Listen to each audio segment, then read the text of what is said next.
Howdy folks, this is Jim and I live in Texas, and I just wanted to give you an update on my drift camera system. I've had some changes to it. First of all, I want to talk about mounting the drift camera. Let me turn it this way so you can see. That's how I mount the camera. The way drift works is you've got this little bracket that has 3M double-sided super sticky on it. And the camera that screws into the has a little clip like this. This is one. It screws into the standard camera mount on the drift, which is one of the big advantages of the drift, that it's got that standard camera mount. And then these little ears clip it in here, and it's fairly secure. A couple of tips on mounting this: before you use that double sticky tape, put the little ear thing on, get it relatively tight. Follow the Bilma rule that he said in one of his videos to start out with, is to have the lens roughly parallel to the front of your shield. Is a good place to start, because you want to adjust this a little bit, and you want to make sure it's on there. Do the best you can to get it adjusted in angle before you stick it on there.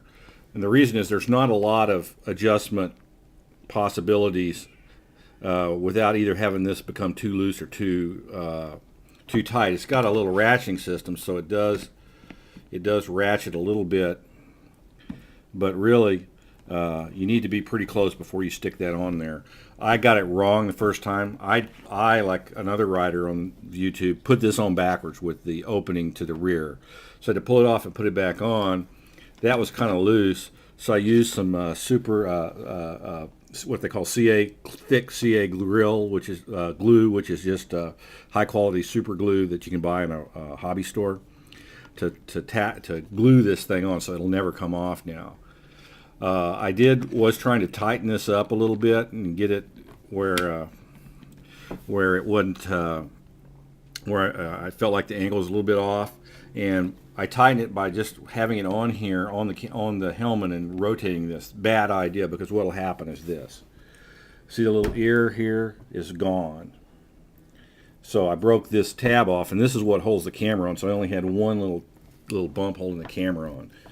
So I said, well, I'm going to have to ask Drift to send me another one. And so as long as I'm doing that, I said, well, there's another accessory I wanted. For those of you who are Bilma fans, and who isn't, Bilma took a drift camera with him on his epic journey to Alaska, and he complained that he couldn't ever tell if the drift camera was on or off, or if it was on, that it was recording or not. Okay, I'm back. So anyway, Bilma had the problem, and when I got my drift, I saw what he was talking about, the problem of not knowing whether the drift was on or off, or if it's on, being certain that it's in record mode or not. Well, you do get with the drift a remote control like this, and it's fairly glove friendly, big buttons here. The action is a little bit tricky, and they don't take effect immediately. So what Drift sells is a little LED that plugs into the HDMI port here on the back of the camera. And what this does is tell you, the fact that it's lit, as it is here, means the camera is on. If you start recording, it got brighter. You stop recording, and it takes a little body English. Yeah, there we go. There's a pause, like 2 or 3 seconds between the time you let go of the button and the time it happens. So it got dim again. So I can tell by the state of that LED, I verify that the drift camera is in fact on, and that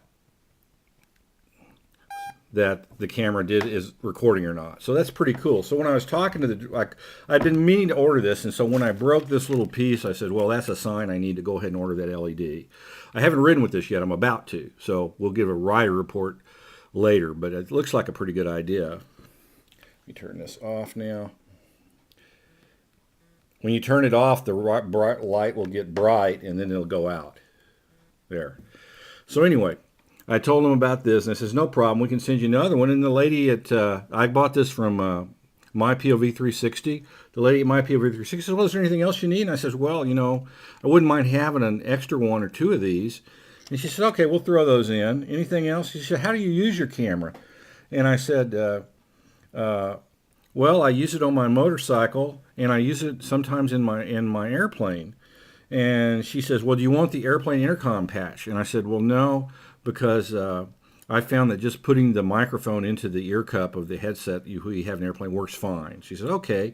I said, I did leave the remote control in the airplane the other day, and I had to go back to the airport and fetch it. And she says, well, we'll send you another remote control. What else? Any other little things you'd like? And I said, well, I wouldn't mind another helmet mount like this one here, because I have another helmet that doesn't have a mount, because these are, one-time use items. So she threw in a couple of those. She threw in a couple of other little pieces and just sent me this bag of stuff, including an extra remote, just for free, just because I'm so handsome. That's got to be the only explanation. No, not really. It wasn't a video call. Otherwise, she'd have probably screamed and hung up. So anyway, I was real satisfied with MyPOV360. I mean, she didn't have to send me all this stuff. I mean, each one of these probably lists for, $5 to $10. I don't know. But, oh, let's not spill it. But anyway, she gave me an extra bag of goodies. And now let's try out this LED light system and see how it works on the bike. So this is Jim in Texas, and I'll be back with another video probably later to give you a ride report on how the light's working. There we go. Okay, well, I'm on my last leg home. I've ridden, I guess, about 120 miles today, up to Georgetown and out to McKinney Falls State Park and back. And been using this red LED device to tell me when the recorder is recording or not, or the Drift HD camera, I should say, is recording or not. I'd give it about an 8.5 out of 10. Loses a couple of points because in bright sunlight like we had today, it's a little hard to tell the difference. And also the remote control for the Drift HD it's a little ambiguous. When you press on this, it takes several seconds, and when you're riding, sometimes you have to try a couple of times to get it to go in or out of record mode. That's some minor quibbles. I mean, it's easy to work around that. The one thing I wish it had was the ability to remotely turn off the camera to save the battery. You still have to do that manually. But I'm really glad. I think I paid $20 for it, and it's well worth it, because at least you know when it's recording, and you know when you've stopped. And you would know if it ran out of battery or something, because the LED would just go out.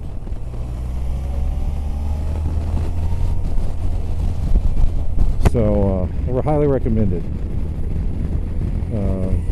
Available from MyPOV360. And if you're looking at this on a web page, I'll put the MyPOV360